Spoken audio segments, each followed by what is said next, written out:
আগামী মাসে অনুষ্ঠিত হতে যাওয়া হজের সময় সৌদি আরবের উচ্চ তাপমাত্রা থাকতে পারে। মঙ্গলবার মক্কায় এ বিষয়ে এক সংবাদ সম্মেলনে সতর্ক করেছেন সৌদি ন্যাশনাল সেন্টার অব মেটেওরোলজি প্রধান আইমান বিন গোলাম।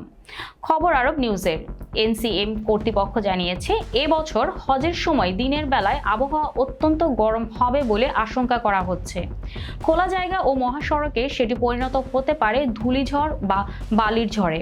আইমান বিন গোলাম জানান, পবিত্র স্থানগুলোতে বিকেলে সর্বোচ্চ তাপমাত্রা থাকতে পারে ৪৫ ডিগ্রি থেকে ৪৮ ডিগ্রি সেলসিয়াসের মধ্যে। বৃষ্টির সম্ভাবনা কম থাকলেও তায়েফ শহরের উচ্চভূমিতে বজ্রপাত হতে পারে বলে ধারণা করা হচ্ছে। আর্দ্রতার মাত্রা ৬০% বেশি হতে পারে। তিনি আরও জানান, এবছর হজের মৌসুম চলবে জুনের ২৪ থেকে ২৯ তারিখ পর্যন্ত। হজের মৌসুম সৌদি আরবের বছরের সবচেয়ে গরম সময়ের সঙ্গে মিলে গেছে। বছরের এই সময়ে সাধারণত সৌদি আরবের তাপমাত্রা ও বাতাসের আর্দ্রতা দুটোই অনেক বেশি থাকে। ফলে হজে অংশগ্রহণকারীদের সতর্ক থাকতে অবহিত করা হয়েছে।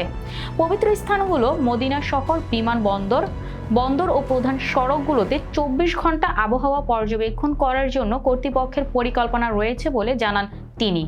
জানা গেছে, হজ করতে আসা মুসল্লিদের উপর তীব্র গরমের প্রভাব কমাতে তাদের বাসস্থানকে পর্যাপ্ত ঠান্ডা রাখা হবে হজ আয়োজনকারীদের অন্যতম অগ্রাধিকার।